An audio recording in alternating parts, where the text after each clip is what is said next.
Então, já começando a gravar aqui a nossa aula, tá? Desculpem aí o atraso da teimosia do YouTube não querer transmitir a nossa live ao vivo. Então, boa noite aí a todas e a todos.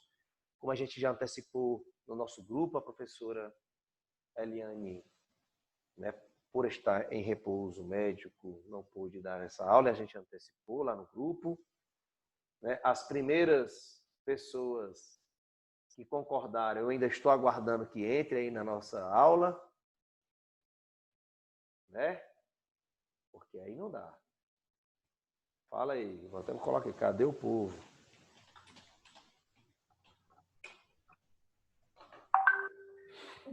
Enfim, bem, estávamos combinados de analisar dois casos, tá? Então vamos a eles, sem perder tempo. Quais eram os casos, né? Um ADPF, um inquérito, tá? Que também foi, o inquérito também foi alvo de ADPF, tá? Vocês estão visualizando aí a tela do... Estamos. Estão, né? Então é o seguinte, o STF analisou pela ADPF 722 a questão da elaboração de dossiês, como na verdade, né, investigações pelo Ministério da Justiça e Segurança Pública. Tá? Eu acredito que vocês tenham acompanhado. Acompanharam essa análise, sim? Alô, gente? Sim, professor. Acompanharam, né? Aí eu queria bater um papo de análise de vocês quanto a essa análise do STF, dessa ADPF, na restrição pelo governo, no caso pelo executivo, de realizar sem o devido controle, e aí a razão do controle feito pela ADPF 722, em produzir dossiês ou peças de investigação contra um determinado grupo de pessoas. Tá? A gente fez esse exercício aí de análise de caso com o pessoal da manhã, rendeu bem, por isso a gente desdobrou até chegar no inquérito lá da fake news, para fazer essa paridade de análise, tá? Então, o que é que nessa análise, e aí é o noticiário do STF, o Alexandre de Moraes diz, nesse resumo, né, o seguinte: não é permitido a nenhum órgão bibliotar, fichar ou estabelecer classificação de qualquer cidadão e enviá-los para outros órgãos. Relatórios de inteligência não podem ser utilizados para punir, mas para orientar ações relacionadas à segurança pública e de Estado.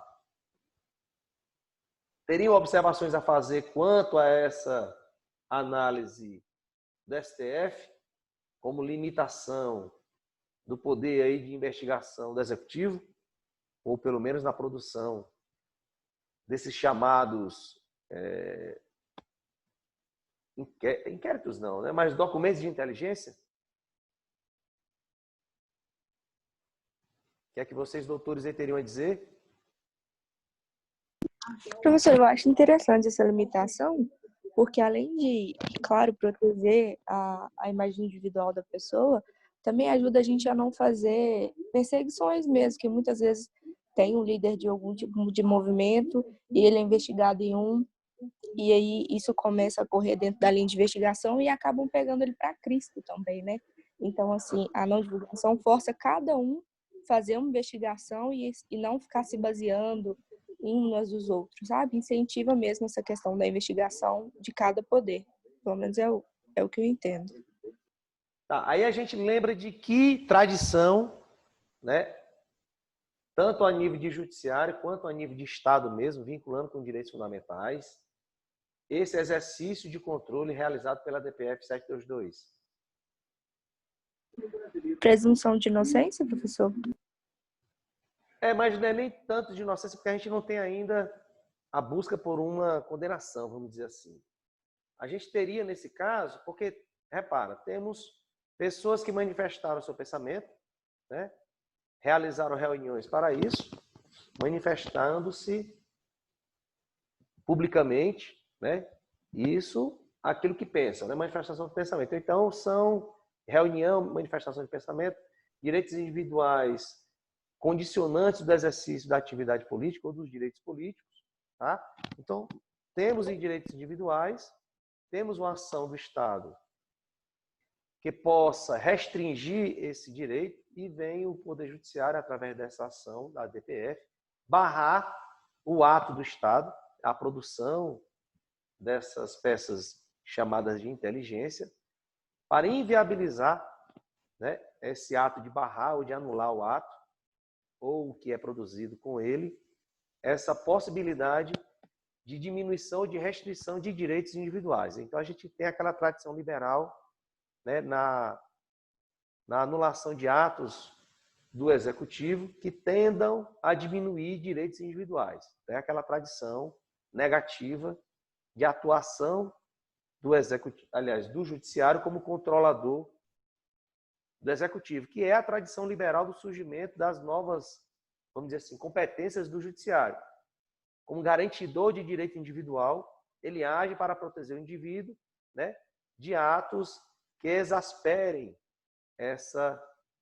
esse comportamento negativo do Estado, negativo no sentido de não intervir na esfera privada, nos direitos individuais. A gente lembra da necessidade de posição ou de postura positiva do Estado para efetivar ou construir e viabilizar direitos sociais e econômicos. Já na relação dos direitos individuais, a gente tem a impossibilidade de interferência do Estado na esfera privada ou na esfera individual da comunidade civil ou dos indivíduos. Certo? Até aí, tudo bem? Sim, professor. E como é que vocês enxergariam, né, essa necessidade de controle de investigação? Né? Queria até provocar a Patrícia se ela estivesse aí, mas ela não está não, né? Enfim. Então, seria uma necessidade constante que o judiciário tem, ou a sua principal função, essa de anular atos que agridam, diminuam ou interfiram o livre exercício dos direitos individuais? Porque, nesse caso, você está a reunir-se e proferir manifestação de pensamento, não é? E aí o Estado vem, começa a catalogar nomes, tirar fotos de certos grupos que se posicionam em um certo sentido. De um certo sentido, né? Seria uma forma até de ferir a liberdade de expressão dessas pessoas, né, professor? Exato, exatamente. Aí a gente pode ir verificando se no exercício desses direitos individuais as pessoas teriam ampla liberdade ou plena liberdade, fazendo aí uma analogia da distinção que é feita, né, de ampla defesa e de plena defesa. No exercício de direitos individuais, tão importantes como liberdade de pensamento, livre expressão, reunião, como quesito condicionante para o exercício dos direitos políticos. Porque você participa politicamente na sua comunidade e você só consegue participar reunindo-se aos demais e proferindo o seu pensamento, né? Liberdade de expressão, de pensamento, enfim. Ou à sociedade civil não seria garantido esse direito de plena defesa, mas de ampla defesa, de plena liberdade de expressão, mas só apenas de ampla liberdade. E essa plena liberdade de expressão e de pensamento só seria conferido à imprensa. Sim. O que é que vocês acham? Professor, cortou a última frase que o senhor falou. Acho que entrou alguém na sala bem na hora e a última frase do senhor ficou cortada. Tá, fazendo analogia à ampla defesa e à plena defesa, essa distinção, né, entre dos processos nas varas criminais comuns e no júri, onde se tem a plena defesa, então você tem plena utilidade, né, de toda, vamos dizer assim, a estratégia que você almejou, você pode executá-la em razão de sua plena defesa. Na questão da liberdade de expressão de pensamento, né? Você tem ampla liberdade ou seria plena liberdade? A comunidade civil, a sociedade civil ou ao indivíduo é ou deve ser assegurado a ampla liberdade apenas, restringindo-se a plena liberdade apenas à imprensa? Professor, eu entendo quando a gente coloca a plena liberdade aos indivíduos, há uma coisa muito sensível, porque se o indivíduo, utilizando-se da plena, dissemina discursos de ódio, de racismo, homofobia e etc., ele tem que ter essa limitação, porque apesar dele ter direito à liberdade de expressão, ele fere a dignidade de outras pessoas, aí tem que sopesar um sobre o outro, né? O que seria melhor, claro, para o coletivo, respeitando o individual. Então, assim, ele teria que utilizar a sua liberdade de expressão, sim, mas com limitações para que não fira outros direitos de outras pessoas. Por evidente, né, o exercício de um direito individual não pode acarretar, ou pela justificativa desse exercício, você não pode cometer crimes, tá? Pelo menos crimes comuns, né? O que a gente está buscando aqui é nessa reunião para expressar-se politicamente, né, ou a sua expressão com viés político, ideológico, né, porque seria o alvo aí da apuração desses órgãos de inteligência, né, e o alvo, né, de ataque aí da ADPF, que teve ressonância no Supremo, tá, para barrar um ato do Estado que estava catalogando informações, imagens e vídeos de pessoas que se posicionavam num certo sentido. Certo? O que eu quero fazer nessas perguntas é atrelar essa ADPF a uma outra, tá?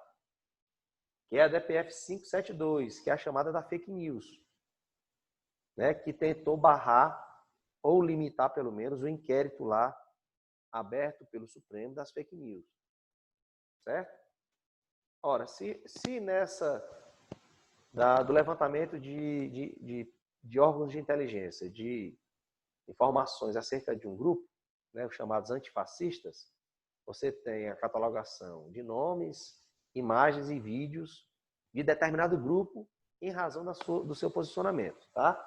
Então aí você tem a ação do governo tentando identificar esse grupo e repassando essas informações para os órgãos vinculados a essas pessoas. Tá? Se eu tenho policiais naquele meio, eu identifico o policial e encaminho a informação, a identificação desse policial para a corporação a que ele é vinculado. Tá? Então, aqui eu tenho uma identificação muito clara e um posicionamento muito explícito da defesa dos direitos individuais, da liberdade de expressão, tá? De reunião, enfim.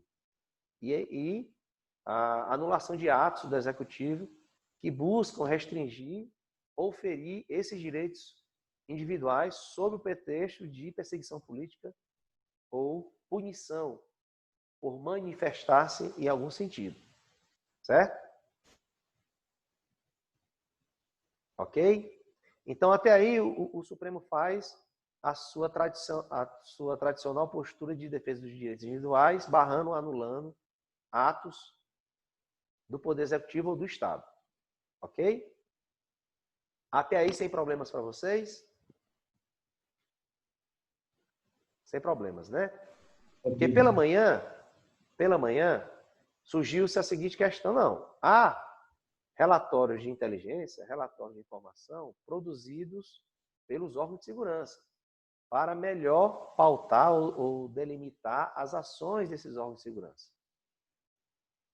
Mas é aquela questão, bem, mas todo e qualquer ato do Estado não deve ser estritamente pautado na legalidade? Ou seja, ele só pode fazer aquilo que a legalidade permite que ele faça? Né? Daí, os órgãos de segurança pública, sobretudo, né, são controlados externamente pelo Ministério Público, tá? E tem o seu controle de atos definidos pelo Judiciário. Tá? Até aí, sem nenhum problema, sem nenhuma objeção, né? Ou haveria?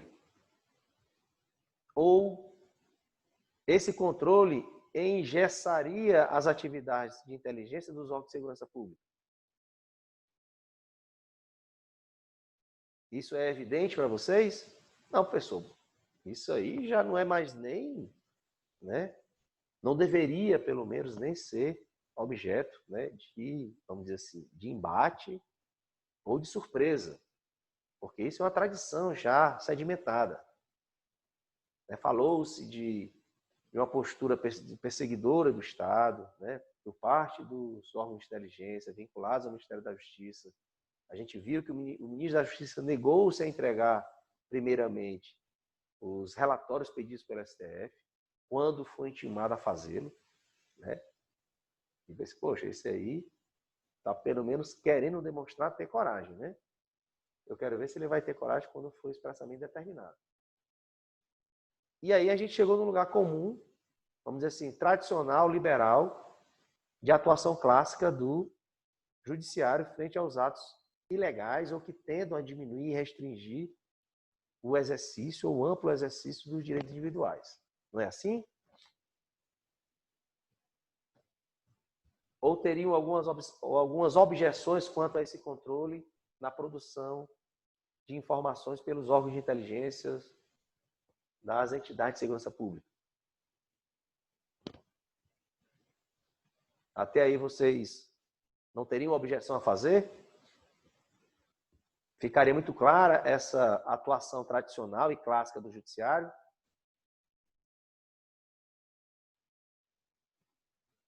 Professor, eu acredito que um controle do Poder Judiciário sobre atividade de inteligência, de investigação, ele tem que existir, mas existe de forma pontual. Um modelo que eu acredito que é um exemplo de atuação de forma pontual é o que foi estabelecido aí no pacote anticrimes aí, que veio com o juiz de garantias, que é o judiciário sendo acionado em momentos pontuais, onde vai diretamente vai se afetar um direito fundamental daquele indivíduo, cercear a liberdade dele, fazer o pedido de uma escuta telefônica. Esses momentos pontuais, eu acredito que tem que haver assim, um controle do Poder Judiciário para não haver nenhum excesso por parte desses órgãos da segurança pública. Mas você acha que um inquérito aberto por portaria, né, para investigar, sem dar especificidades, para investigar, você acha que não deve ser, né, um objeto certo, delimitado, que justifique ou que dê justa causa para a abertura de um inquérito? Acredito, até entrando já na seara aí do inquérito aí, chamado inquérito das fake news, o grande problema que aparentemente traz para nós aqui é que aquele órgão que seria responsável por garantir esses direitos e garantias fundamentais está sendo o mesmo órgão que está fazendo essa investigação, que está dando início a esse inquérito. Soa meio distonante, o órgão que fiscaliza sendo o mesmo órgão que é fiscalizado. Mas assim, primeiro a gente busca deixar muito acertada a análise dessa ADPF aí sobre as questões dos relatórios dos órgãos de inteligência, tá? Então, com a criação do juiz de garantias, que está suspenso em razão da medida cautelar, do FUX, né? Essa ADPF aqui, quando barra esse tipo de investigação, dá uma mensagem muito clara. Todo e qualquer ato do Estado deve ser legalmente fundamentado e restrito, né, ante ou barrado, né, ante os direitos fundamentais existentes. Então, eu tenho a necessidade estrita de justificação, ou melhor, de justa causa para a abertura de um procedimento administrativo. Tá? Que é esse caso aqui. E aí a gente tem um caso mais, vamos dizer assim, basilar, que é a justificativa para a abertura de um inquérito. Então, eu tenho que ter algo um objeto muito claro, para que, determinando esse objeto, possa se haver um controle sobre ele. Certo? Então, todo ato do Estado, todo ato administrativo do Estado não só tem que ser compatível ou determinado pela lei, circunscrito pela lei, como ele tem que ter justa causa. Certo? Se não há expressa delimitação ou observância estrita da legalidade, ele deve ser, como de praxe controlado, mas aqui nesse caso deve ser imediatamente barrado, trancado, né? Ou suas peças serem viabilizadas ou impedidas de serem compartilhadas. Tá? A questão é, mas e os servidores, enfim, os agentes que realizaram a ilegalidade definida pela decisão? Ora, se for um ato ilegal, vai haver punição? Tá? Então, assim, e essa seria vamos dizer assim, consequências, pelo menos, né, que afloram dessa decisão da DPF sobre esses dossiês chamados, né, de órgãos de inteligência contra determinados grupos. Tá? Ou você pode dizer contra qualquer grupo, contra qualquer pessoa. Né? O que a gente deve estabelecer são regras muito claras, regras legais, né? Ou até de justa causa para a abertura de qualquer procedimento administrativo. Certo? Porque com essa justa causa e com essa delimitação legal, você não só facilita, mas como você torna transparente a forma com que o controle é e poderá ser realizado. Então, o que é que a gente tem? Os atos administrativos devem ter justa causa e devem ser limitados ou basilados estritamente pela legalidade. Ele não pode transplantar essas barreiras. Certo? Mesmo que sob a desculpa de serem informações de inteligência. Tá? Porque aqui não tem um objetivo de instrução de uma ação penal. Tá? É para mera divulgação para outros órgãos de um material que se chama de inteligência. Certo? Por exemplo, eu sou um policial, estou aqui protestando contra determinada postura, vamos dizer assim, do Estado, que aí, nesse caso aqui, eram os grupos antifascistas, e aí você é identificado e remetido para o seu órgão de origem. Ora, qual é o sentido disso? É uma perseguição administrativa? Tá? Isso poderia gerar até um mandato de segurança depois? Não, meu amigo. Estão querendo me prejudicar aí sem nenhuma base legal. Certo? Ok? Vocês estão vendo aí a página do Supremo, né? Tá. Continuemos. Aí eu tenho, certo? O inquérito 4781, chamado inquérito das fake news, né? Tá? Que vai abrir de ofício, né? Como você já disse, Israel, em que o STF abre de ofício para que um ministro da Corte conduza as investigações. Determine a Polícia Federal a realização de atos de diligências de investigação para instruir um processo que vai tramitar na própria Corte. Tá? Contra esse inquérito aberto, contra essa portaria aberta pelo presidente do Supremo, a gente tem a DPF 572, tá? Que buscaria, né, inviabilizar alegada ou flagrante ilegalidade de que um órgão julgador, ele mesmo produz a investigação. Certo? O que é que a gente pode analisar como a justa causa da abertura desse inquérito? Tá? Nessas informações contidas no site Conju, a gente vai pegando os resumos de cada entendimento dos juízes em seus votos. Né? Aqui a gente tem a relação dos votos deles, tá? Sobretudo aqui do Gilmar e do Celso de Mello. Certo? E nesse resumo, o que é que eu tenho? Bem, segundo o Gilmar Mendes, criticou a inércia da Procuradoria-Geral da República em apurar as ameaças aos ministros. Segundo ele, em diversos casos de ataques sofridos pelo tribunal ou constatados nos processos, o Ministério Público Federal não adotou as providências cabíveis. Tá? Então, a gente fica aqui naquela indagação, sendo o Ministério Público, tá?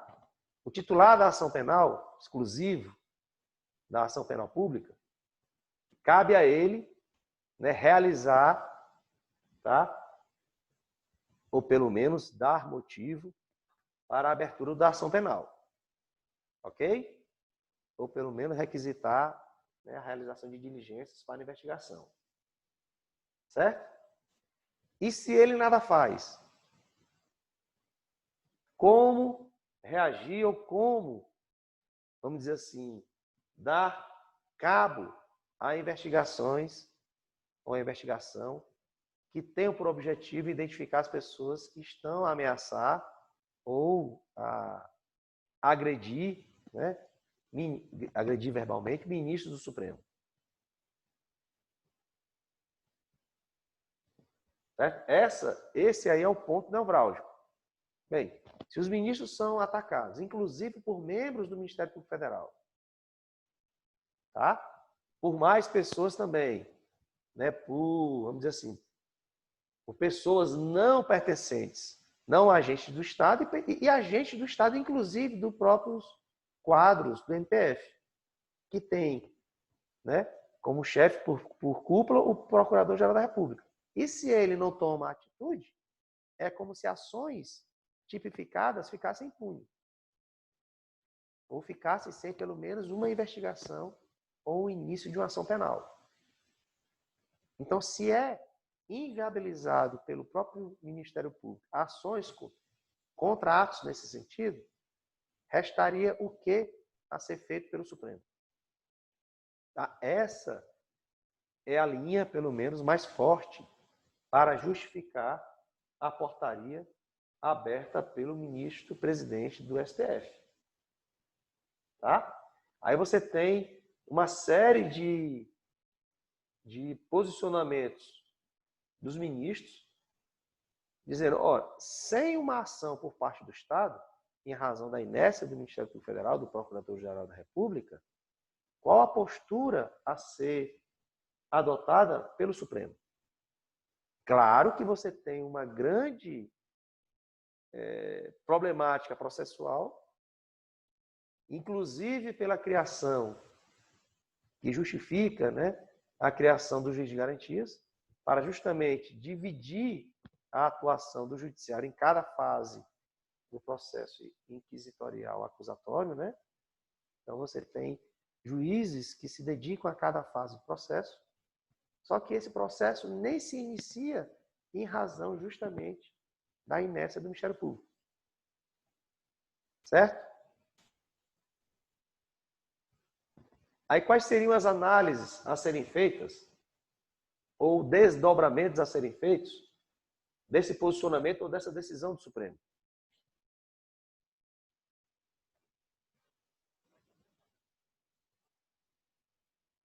Aqui o Celso de Mello, né? E a gente tem as outras decisões mais pautadas no mesmo, praticamente no mesmo sentido. O que é que vocês acham aí?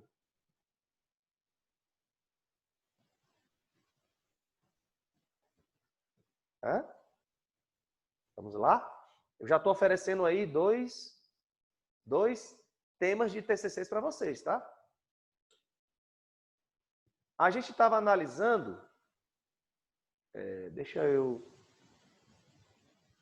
parear aqui os dois materiais. Eu acredito que fica mais fácil de vocês trabalharem. Espera aí.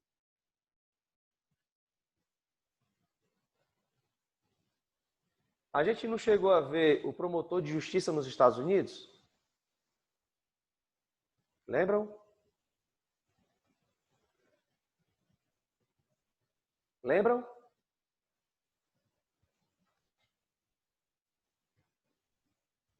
Câmbio? Estão me ouvindo aí? Lembro por cima, professor. Não lembro perfeitamente, mas eu lembro por cima, né, da aula, sim. Tá, a gente vai deixar em stand-by esse inquérito, tá? Para que a gente possa voltar ao nosso material e fazer essa dobradinha de análise com a tradição da ação penal desenvolvida, ação penal pública, né? De ação penal privada para ação penal pública, desenvolvida lá nos Estados Unidos, tá? A gente apresentou para vocês esse material, que é a revista número 1, tá? Do Ministério Público, do Conselho Nacional do Ministério Público, que trata dos modelos de Ministério Público no mundo, tá? E eu selecionei, aí está toda a revista, tá? Porque é disponibilizada no Google. Eu selecionei o artigo desse professor, tá? Da Faculdade John Jay, lá, de Justiça Penal de Nova York, em que ele vai analisar a origem da ação penal e sua evolução, sobretudo nos Estados Unidos. Eu seleciono nessas abordagens, né? Essa evolução, ou a justificativa dessa evolução, do modelo, vamos dizer assim, de autonomia, ou de plena discricionariedade, ou mesmo de poder do promotor público, promotor estadual, nos Estados Unidos, tá? Aí essas aproximações são as partes mais interessantes que eu destaquei para vocês, mas nelas estão, né, todo o texto. A gente tem, pelo menos inicialmente, que já em 1812, tá? Antes até da família real chegar aqui, a Geórgia emendou sua Constituição instituindo a eleição popular para o juiz de primeira instância. As constituições estaduais lá, né? Lembrando que lá que a federação tem um foco de poder investido aqui no nosso, enquanto o nosso aqui é na União, lá é nos estados, né? Aí a gente tem 32 do Mississippi, que também vai no mesmo sentido, tá? Estado de Nova York em 46. Na Guerra Civil isso se multiplica. O que vai atribuir ao promotor dos Estados Unidos poder, né, de representação da população em razão da escolha pelo voto. Aí ele fala que no início do século XIX, tá, 48 dos 48 estados, apenas Flórida, Nova Jersey e Connecticut não tinham essa previsão nas constituições delas. Tá? Em 45, a Flórida entrou, ficando apenas 2 estados dos 50. Certo? Aí eu tenho a análise por parte desse professor, né, e o reconhecimento dos promotores dos Estados Unidos como autoridade eleita, portanto, como autoridade política, porque representam a população. Não só promotores estaduais, mas os juízes estaduais. Porque enquanto os juízes estaduais lá, a nosso exemplo, né, compõem o judiciário, os promotores lá compõem o executivo, com a sua independência em razão da eleição, por óbvio, né?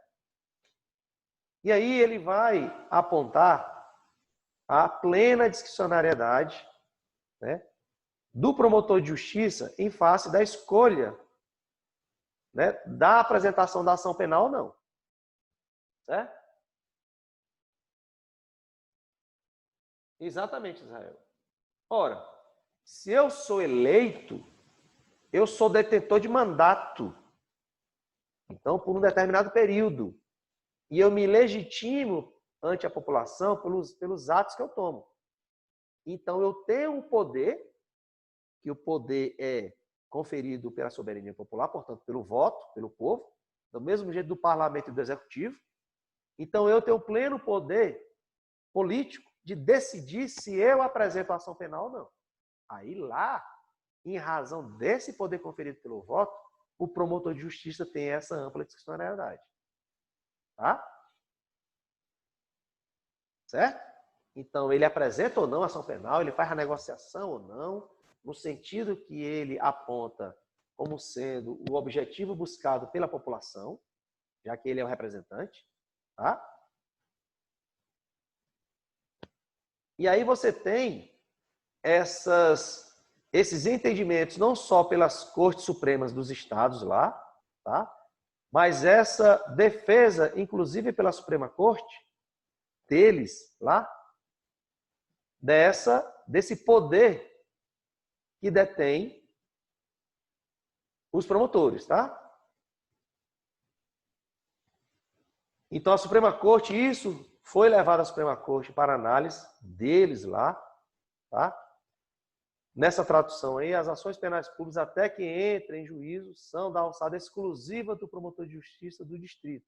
E mesmo depois de entrar em juízo, estão sob o seu controle na medida em que ele pode interpor uma não continuidade, né? A qualquer momento, antes de o júri se reunir para julgar a ação. Qual a razão dessa ampla descrição?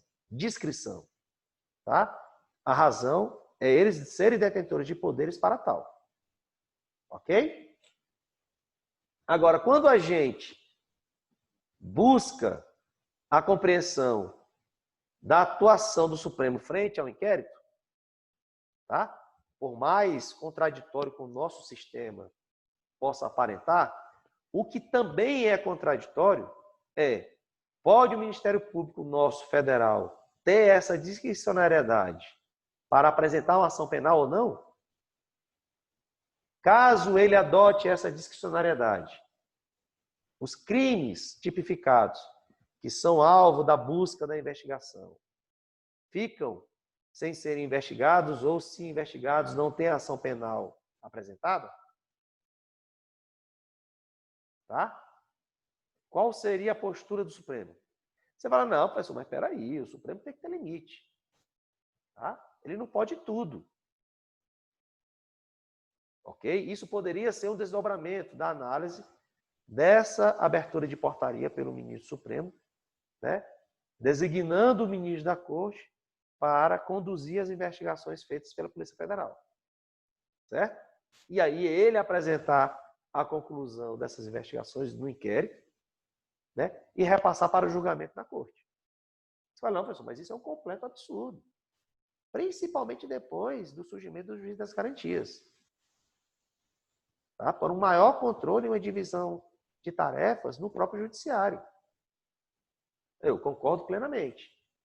A questão que temos que atentar aqui é, bem, o Supremo não pode tudo. Não pode tudo, tá? Se ele não pode tudo, principalmente em decisões esdrúxulas, né, que causam um nó no sistema, pelo menos penal, em que aquele que acusa não pode ser o mesmo que julga, ou pelo menos aquele que investiga, né, não pode ser o julgador. Daí você tem até críticas quando o juiz realiza perguntas no inquérito ou direciona o inquérito. Tá? A crítica é no sentido do juiz ficar contaminado o ímpeto dele de buscar solucionar um caso, ele sendo o protagonista, né, rivalizando até com o Ministério Público. Mas assim, quando o Supremo tomou aquela decisão no habeas corpus, né, negando o habeas corpus a um paciente de São Paulo que buscava a liberdade, ou pelo menos buscava ser reconhecido a impossibilidade do início da execução da pena dele, né, que causou uma repercussão geral, depois daquele agravo de instrumento, aquele agravo regimental, que depois foi rediscutido com as ADCs, né, que pediam a declaração de conformidade do artigo 283 com o inciso 57, lá do artigo 5º. Ou seja, olha, ora naquele parâmetro, o Supremo disse que o paciente poderia continuar a cumprir a execução da pena, mesmo com julgamento em aberto, com recurso em aberto. E depois ele muda o posicionamento. Quando ele dá uma interpretação contrária ou totalmente contrária, ou até afrontosa à Constituição, a gente teve críticas, claro, mas não vamos dizer assim, um posicionamento estarrecedor, como a gente teve depois que o Supremo abriu um inquérito para ele mesmo apurar e julgar esses atos. Certo? Ok? Aí você chega naquela questão. Bem, quem é que fala por último em termos de Constituição? É o Supremo? No nosso modelo né? No nosso modelo, o Supremo suplanta o parlamento. E se ele suplanta o parlamento, declarando inconstitucional uma lei, fruto do trabalho do parlamento, até em conjunção com o presidente, a presidência, né, vamos dizer assim, em razão da sanção e do veto, se ele fulmina as leis promulgadas, ou até interfere, trancando o processo legislativo, através de mandado de segurança, ou até barrando o trâmite de uma emenda constitucional que agrida cláusula pétrea, enfim. Se é o Supremo que diz, por último, sobre a Constituição, então, se ele diz quando a gente concorda, tranquilo. Agora, se ele diz por último e dá uma decisão em que a gente é discordante, aí a gente vê o problema. Porque a gente vai dizer, bem, a quem recorrer não há recurso da decisão do Supremo e não há um outro poder que possa reformar essa decisão. Então, se ele é o órgão de cúpula, se ele é que diz por último, em razão das questões sobre a Constituição, então a gente previamente aceita, porque não há remédio processual para tal, ou remédio político para tal, as decisões que dele emanarem. Certo? Então, desde uma decisão tradicional e clássica dessa ADPF contra os dossiês de inteligência, que aí nos aparenta ser uma postura clássica, sempre adotada após as revoluções liberais, ou pelo menos buscada pelos tribunais, com esse novo formato dado depois das revoluções liberais, com as declarações de direitos individuais.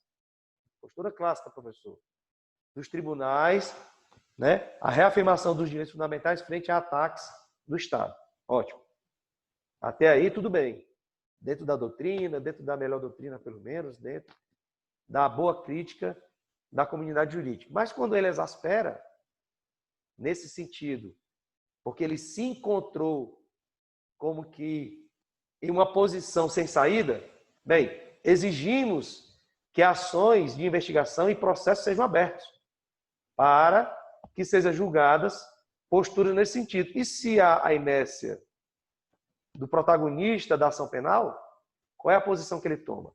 Então, ele chama para si, já que ele é o intérprete da Constituição, então, nesse caso, ele vai dizer que pode, ele chama para si essa responsabilidade, abre o inquérito, determina a Polícia Federal a investigação, recolhe as informações e encaminha para processo e para julgamento. E aí você nomeia um relator e aí lá vai. Certo? E aí você percebe, poxa, mas na Europa não é assim. Por que a gente deposita tanto poder na mão da cúpula do nosso judiciário? Porque se há decisões assim, como superar essas contradições ou essas decisões esdrúxulas? Não há como superar. Porque ele é o órgão de cúpula e ele é que diz por último sobre a Constituição. Não há, por exemplo, um parlamento como o Senado para revisar as decisões do Supremo. Então, assim, esse é o nosso modelo. Quer queira para o bem da crítica, quer a crítica analise algumas decisões como esdrúxulas, né, como contraditórias ou como atentatórias ao ordenamento jurídico. Certo? Ok? Ok. Então, aí, você já tem 2 casos, tá, de TCC para trabalharem. Professor, esse inquérito aí das fake news é interessante se trabalhar para apontar algumas incongruências das decisões do Supremo e dessa até de nível penal como nível constitucional. Professor, esse inquérito da fake news aí, desde o começo do ano que eu já estou de olho nele para falar alguma coisa sobre ele. Então, o que é que você está esperando? Ele tá meu primeiro alvo é esse daí.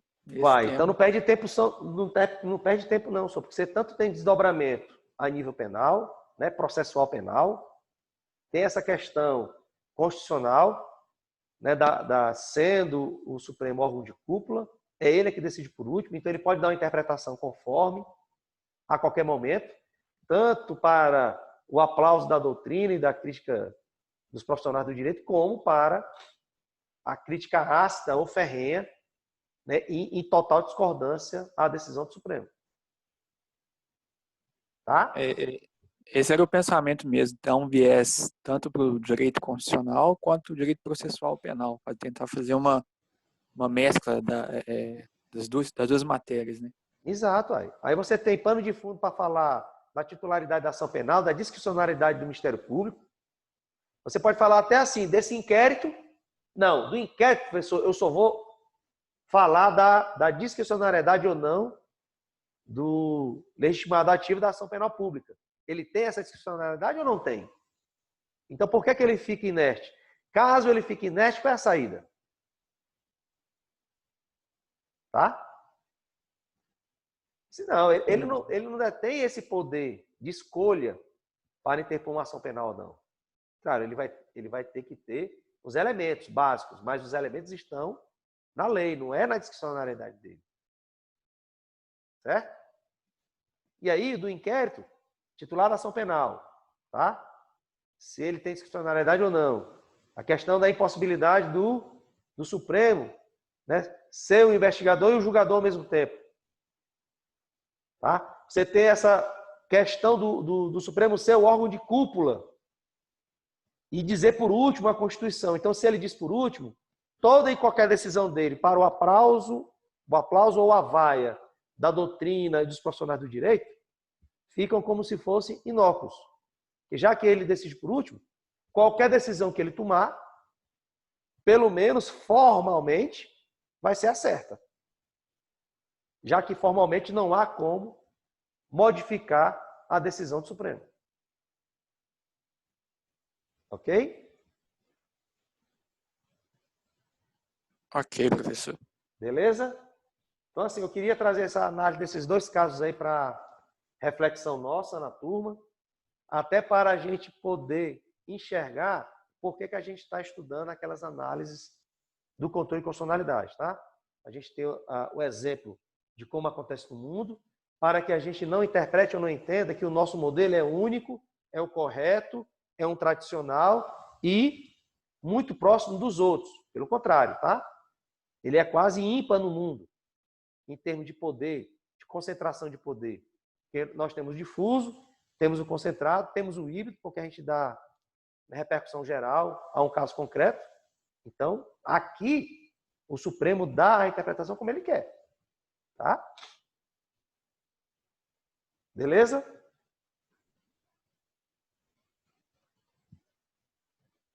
Beleza aí, então, gente? Então, assim, a nossa aula curta, né? E também teve essa necessidade de ser antecipada para que vocês não ficassem num vácuo aí de 50 minutos. Mas aí também eu quis trazer esse mesmo debate que a gente fez no 10º manhã, tá? Para que a gente pudesse fazer essa reflexão da utilidade dos conceitos que a gente está revisando. Tá certo? Lá no nosso material. Beleza? Tranquilo, professor. Então, podemos dar aquele diga que valeu, né? Porque valeu. Né? Essa é a pretensão, tá? De trazer casos concretos, julgados há pouco tempo ou julgados nessa semana, para que a gente possa aplicar os conceitos que a gente está trabalhando. Tá? Então, aí, conferido aí o nosso horário, a gente até passou um pouquinho, tá? Então, obrigado aí pela parceria, né? Pela presença, pela discussão, pelas análises. Uma ótima sexta-feira para vocês, bom final de semana, a gente se vê na próxima semana, tá? Voltando aí com tudo, com esse mesmo bate-bola entre teoria e prática, tá? Tudo de bom, gente. Boa noite, professor. Boa noite. Com Deus. Sucesso aí para vocês. O senhor também.